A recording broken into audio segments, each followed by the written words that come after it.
जी बिल्कुल, एक नई रिस्पॉन्सिबिलिटी है तो उसके लिए बड़ा एक्साइटमेंट है। तो जिस तरह के हमारे 2 टाइम की चैंपियन हैं तो एक ऑनर की बात है कि 2 टाइम चैंपियन टीम की कैप्टनसी करना और कोशिश करेंगे जिस तरह के हमारा अच्छा बैलेंस है और कोशिश करेंगे तीसरी बारी भी जीतें।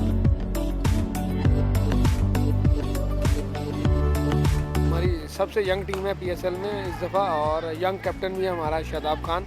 हार जीत का मैं कुछ नहीं कह सकता बिफोर टाइम, क्योंकि हम हमेशा पॉजिटिव और बेहतर क्रिकेट खेलते हैं और इस दफ़ा भी यही करेंगे।